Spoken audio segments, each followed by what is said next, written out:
Hello friends, come to back my YouTube channel. आज मैं आप लोगों को एक मोस्ट इंपॉर्टेंट टॉपिक प्रदूषण पर निबंध लिखने बताने जा रही हूँ। ये टॉपिक कॉमन है और अधिकतर का बोर्ड एग्जाम में या फिर होने वाले स्कूल में प्री बोर्ड्स में हाफ ईयरली एग्जाम में पूछ दिया जाता है। और बच्चे सोचते हैं ऐसे कैसे लिखे कि मान लीजिए 9 नंबर का मैक्सिमम आता है, तो उसमें कैसे लिखे कि 9 में से ना कुछ तो 7-8 नंबर पाए, क्योंकि निबंध में 9 में से 9 पाना तो फुल मार्क्स पाना मतलब एक तरफ से कहें तो पॉसिबल नहीं होता है। तो आज मैं आप लोगों को निबंध लिखने का सही तरीका बता रही हूँ, भी सिंपल से सिंपल लैंग्वेज में। प्रदूषण एक कॉमन टॉपिक होता है, इसके अंतर्गत आप लोग अपने से भी कुछ लिख सकते हैं। मैंने इसमें कुछ अच्छी अच्छी बातें, कुछ अच्छे अच्छे शब्दों का संग्रह किया, जिसको आप लोग अगर देख लेंगे तो वहाँ पे एग्ज़ाम में अच्छी तरीके से अपनी भाषा में लिख सकते हैं। तो फ्रेंड्स, आइए अपने टॉपिक्स पे आते हैं। तो प्रदूषण के पर निबंध लिखने से पहले हम इसके हेडिंग्स देख लेंगे। इसमें मैंने कुछ 7-8 हेडिंग डाले हैं। जैसे कि पहला हेडिंग मैंने भूमिका डाला है, दूसरा प्रदूषण का अर्थ, तीसरा प्रदूषण के कारण और प्रकार है उसमें, और प्रदूषण रोकने के भी उपाय, और पांचवा उपसंहार। उसके बीच में आप लोग जैसे कि कुछ ऐसे स्लोगन्स को डाल सकते हैं, प्रदूषण के निबंध के बीच स्लोगन को डाल सकते हैं ब्लैक पेन से, जिससे टीचर का पूरा टेंशन उस पर जाए और इम्प्रेस होकर आपको अच्छे से अच्छे मार्क्स दे। तो फ्रेंड्स, अपने टॉपिक पे आते हैं। तो भूमिका, विकास करने और व्यवस्थित जीवन जीने के लिए हमें संतुलित वातावरण की आवश्यकता होती है। संतुलित वातावरण में हर वस्तु एक निश्चित मात्रा में उपस्थित रहती है। हर वस्तु का अर्थ यहाँ पे भोजन, जल, हवा इत्यादि से। यदि इनमें से किसी में भी जरा सी भी गड़बड़ी होती है तो हमारे स्वास्थ्य पर विपरीत प्रभाव डालती है। अर्थात ये हमें जीने के लिए जो भोजन, जल, वायु, ये जो तीन हमारे भौतिक मूलभूत आवश्यकताएं हैं, उनको हर मात्रा में पूरा करना जरूरी होता है। यदि इनमें किसी भी प्रकार की थोड़ी सी भी गड़बड़ी होती है तो हमारे जो स्वास्थ्य वातावरण पर इनका जो प्रभाव पड़ेगा, उस वातावरण के कारण हमारे स्वास्थ्य पर भी प्रभाव पड़ेगा। तो जैसे भोजन, अब इसमें भोजन ही हमारी पहली वस्तु ले लीजिए। तो भोजन के बिना हम लोग रह सकते हैं, लेकिन कितने दिनों तक? 1 दिन, 2 दिन, 3 दिन, कितने दिनों तक?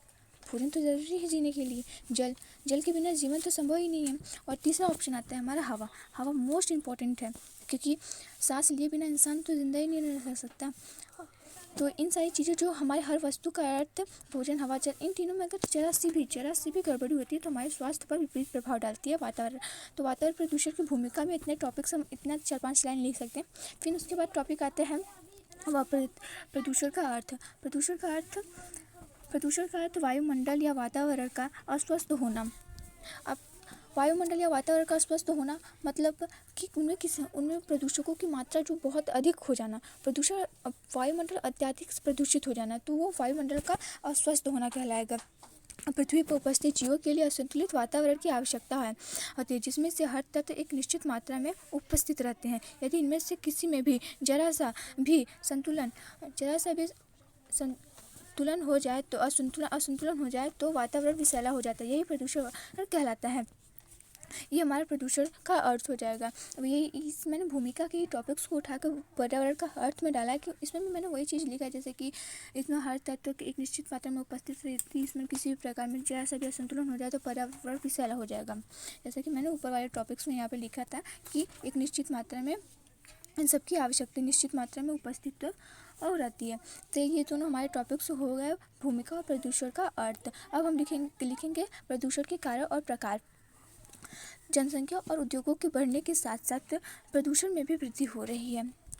अब जनसंख्या और उद्योग के बढ़ने के साथ साथ प्रदूषण में भी वृद्धि हो रही है। इसका मतलब उद्योग बढ़ते हैं तो उसमें निकलने वाले धुओं से वायु प्रदूषण बढ़ता है। उनसे निकलने वाले रासायनिक जलों की जल, समुद्र, तालाबों से मिलने से जल प्रदूषण बढ़ता है।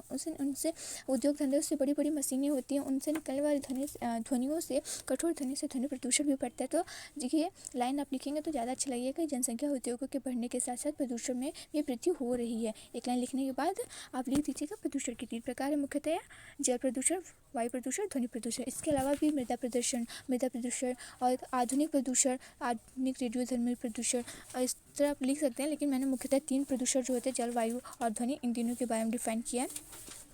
तो जल प्रदूषण मुख्यतः नदियों, समुद्रों तथा अन्य जलाशयों में उद्योगों की ओर से शहरों की अन्य गंदी नदियों को प्रदूषित जल के मिलने से होता है। नदियों में गंदगी के अतिरिक्त प्रदूषित कीटाणु भी होते हैं। उद्योगों से निकलने वाले प्रदूषित जल में रसायनों की अधिकता होती है। ये सभी तत्व मिलकर कई गंभीर बीमारियों को जन्म देते हैं।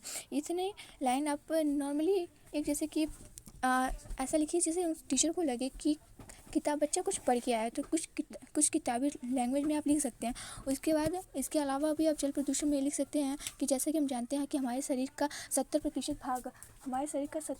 भाग जल से बना है, और यदि जल नहीं मिलेगा तो जीवन संभव नहीं है। इसलिए कहा भी जाता है कि जल ही जीवन है।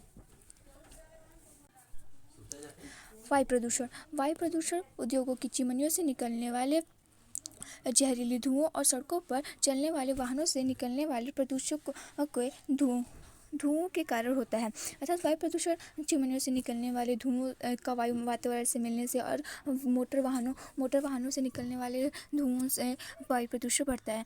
क्योंकि आजकल के लोग थोड़ी जगह पर जाने के लिए भी मोटरसाइकिल, कार जैसी चीज़ों का यूज़ करते हैं। पैदल चलना जैसे कि अच्छा ही नहीं लगता, तो छोटी चीज़ों के लिए भी हम लोग एक सार्वजनिक ट्रांसपोर्ट का यूज़ ना करके भी लोग अपनी प्राइवेट कार को यूज़ करते हैं। तो छोटी जगहों पर जहाँ तक संभव हो सके पैदल जाना चाहिए। इससे हमारी 2 फायदे, तो स्वास्थ्य सही रहेगा, शरीर में हलचल होने के कारण हमारे शरीर पर जो पूरा प्रभाव पड़ता है, शरीर की मांसपेशियाँ एंड ऑल, जो शरीर का रक्त वो ऊपर नीचे होगा तो शरीर स्वस्थ रहेगा। और दूसरा कि वातावरण प्रदूषित होने से बचेगा। वातावरण प्रदूषित एक तरफ से कम होगा। यह न केवल मनुष्यों बल्कि पेड़ पौधों को भी हानि पहुंचा रहा है। विकास के अंधी दौर के कारण वनों की बेरहमी से कटाई भी वायु प्रदूषण को बढ़ाने में सहायता कर रही है। ये तो मोस्ट इम्पोर्टेंट टॉपिक है कि आप लोग भी जानते हैं कि पेड़ पौधों को अंधाधुंध काटा जा रहा है ताकि लोग अधिक से अधिक उद्योग धंधे लगा सकें, अपने लिए निवास स्थान बना सकें। लेकिन पेड़ पौधों को काटने के साथ साथ इंसानों को ये बात भी सोचना चाहिए कि अगर वो एक पौधा काट रहा है तो उसके बदले में 2-3 पौधे लगाए भी, ताकि हमारी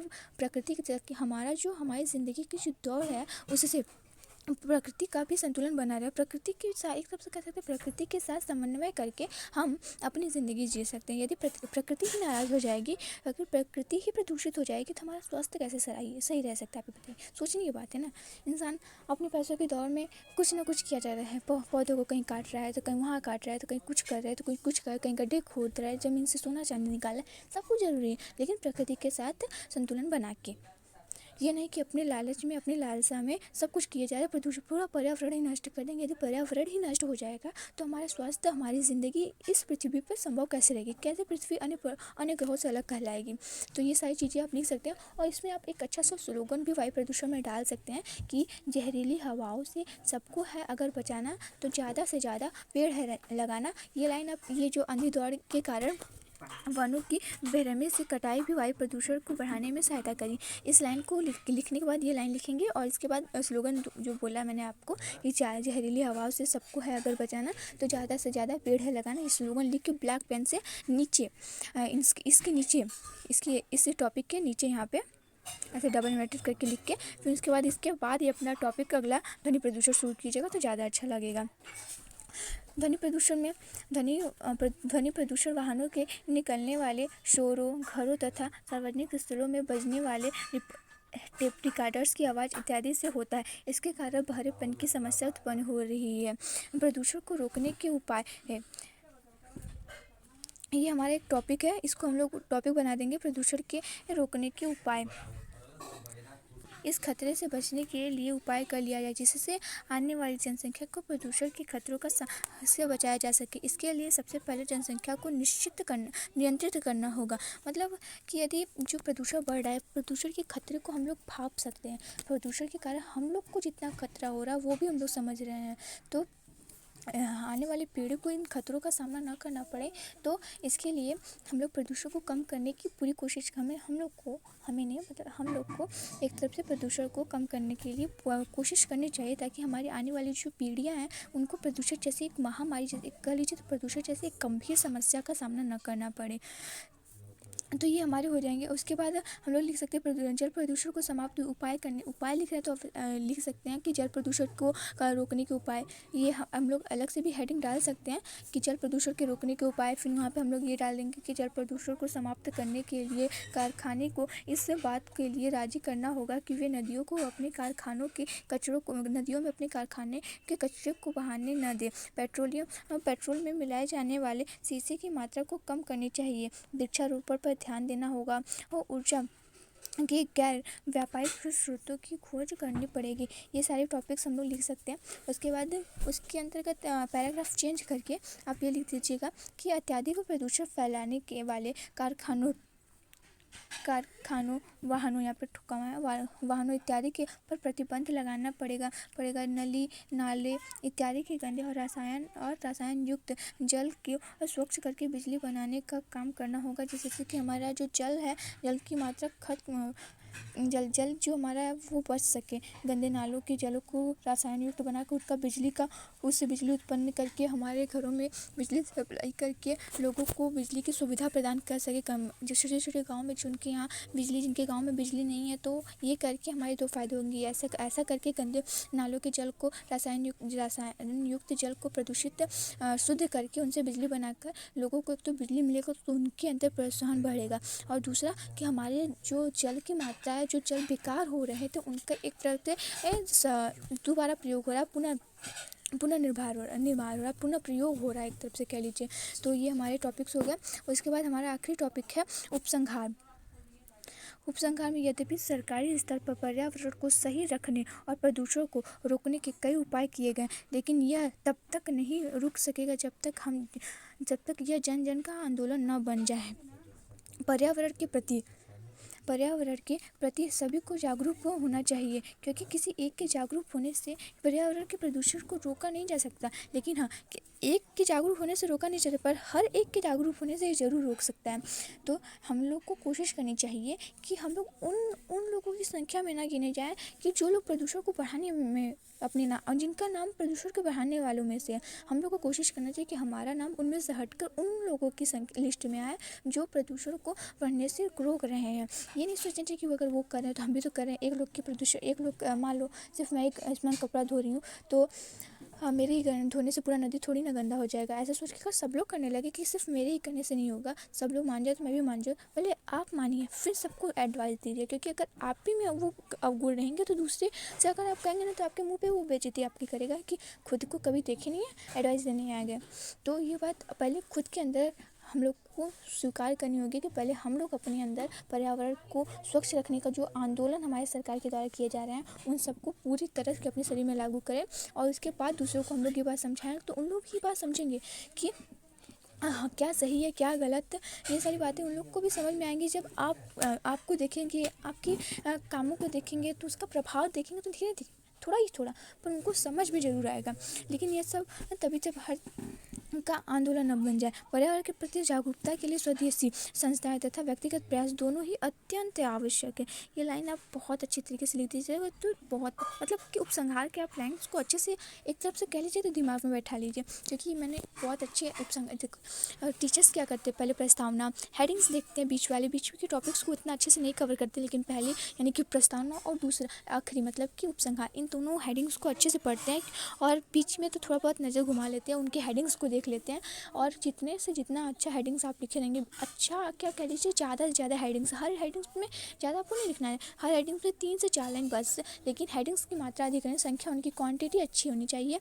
तो आप एक अच्छे मतलब बहुत अच्छा टीचर नंबर ले सकते हैं। और जहाँ तक मुझे पता है कि 2 पेज 2.5 पेज या फिर बहुत ज़्यादा करेंगे तो 3 पेज निबंध आराम से, इतना मैं बोली हूँ, अगर वो सब आप लिख देते हैं अपनी लैंग्वेज में भी, तो 3 पेज तो आराम से निबंध पड़ जाएगा। और एक निबंध लिखने के लिए 3 पेज बहुत है, तो इतने इस तरह से लिख लेंगे तो आपके अच्छे मार्क्स से कवर हो पाएंगे। तो ये सारे हमारे टॉपिक्स हो गए, आप अच्छे से देख लीजिएगा, नोट डाउन कर लीजिएगा। हमारे चैनल को शेयर सब्सक्राइब भी कीजिएगा। यदि आप लोगों को कुछ किसी और चीज़ पे भी निबंध चाहिए, तो आप लोग मुझसे कमेंट करके पूछ सकते हैं, बोल सकते हैं, मैं उन सब पे भी निबंध बना के आप लोगों को वीडियो डाल दूँगी, आप लोग देख लीजिएगा। क्योंकि हमारे बोर्ड एग्ज़ाम आ रहे हैं, तो हम लोग कोशिश करते हैं कि जितना अच्छा से अच्छा मार्क्स हम लोग को मिले और कैसे लिखें। तो अगर आप लोगों को ये भी कन्फ्यूज़न है, पूछते हैं कि बोर्ड एग्ज़ाम में कैसे लिखें कि हमारे अच्छे मार्क्स स्कोर हो जाए, कुछ लोग कहते हैं बोलते हैं कि मैंने लिखा तो सारा था, पता नहीं कैसे मेरा इतना कम नंबर आ गया। तो उस बात के लिए भी मैं एक वीडियो बना के डालूँगी ताकि आप लोग अच्छे से लिखें, और जो टॉपर्स बच्चे होते हैं वो जैसे लिखते हैं उस तरफ से डालूँगी ताकि आप लोग भी अच्छे से अच्छे मार्क्स स्कोर कर सकें और आप लोग की भी मेहनत रंग लाए। तो थैंक यू फ्रेंड्स। वीडियो को please please please like share subscribe कीजिएगा, पूरा देखिएगा, नोट डाउन कीजिएगा, और मैं जल्दी से जल्दी आपको एक अच्छा वीडियो बनाकर डालूँगी जिससे कि आपके अच्छे से अच्छे बोर्ड मार्क्स में, बोर्ड पेपर में अच्छे से अच्छे मार्क्स स्कोर हो सके। Thank you.